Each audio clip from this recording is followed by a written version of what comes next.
Hari ini, hampir semua informasi dapat kita simpan, mulai dari identitas, ijazah, hingga percakapan sehari-hari.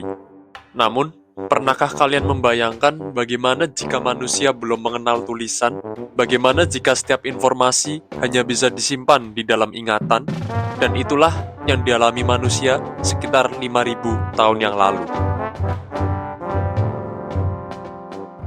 Coba bayangkan, Anda adalah seorang pejabat sekitar 5.000 tahun yang lalu tibalah dua wargamu berantem karena kepemilikan tanah.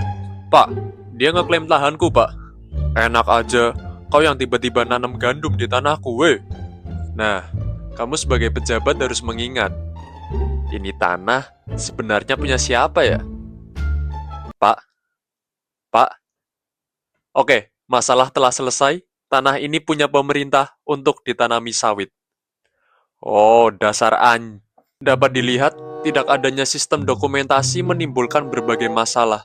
Memang benar, otak manusia itu sangat impresif. Tetapi, otak manusia hanya bisa menyimpan informasi tertentu, seperti cara menanam gandum, cara memasak daging.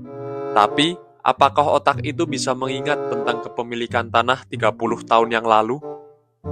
Hei, aku pemungut pajak negara. Berapa gandum yang sudah kamu setor? Sekitar 10 karung? Bukannya kemarin kamu bilang 8? Memangnya kamu ingat? Mana buktinya? Itulah masalah dari komunikasi lisan. Tanpa adanya catatan, semua informasi hanya bergantung pada ingatan manusia. Dan ini sudah menjadi masalah utama manusia pada zaman itu. Sekitar 5.000 tahun yang lalu, manusia telah menemukan solusi dari masalah ini. Pak, mengingat populasi makin banyak hal yang harus didokumentasikan, Pak. Kalau begitu, kita bisa pakai ini. Itu apa, Pak? Orang-orang Sumeria di Mesopotamia menciptakan tulisan untuk menyimpan berbagai informasi. Sebenarnya, wujud tulisan pertama bukan berupa karya sastra nan indah, melainkan 29.086 takaran jelai, 37 bulan, tertanda Kusim. Ya, itu adalah dokumen ekonomi, bukan karya sastra. Tulisan itu dibuat dengan dicap di atas lempeng lempung yang disebut sebagai cuneiform atau tulisan paku. Lantas, gimana cara kerjanya? Tulisan ini ditulis berdasarkan objek yang ingin dicatat, bukan konsonan pelafalan, seperti bintang, ikan, kepala, dan lain-lain. Ada sebuah kisah sekitar tahun 1750 sebelum Masehi antara pedagang tembaga dan pelanggan. Pak Nasir, Bapak dapat review dari pelanggan. Apa katanya? Memangnya kau siapa, hah? Kurang ajar memperlakukan orang seperti saya dengan sikap yang angkuh. Ada emang pedagang lain yang pernah memperlakukan saya seperti ini.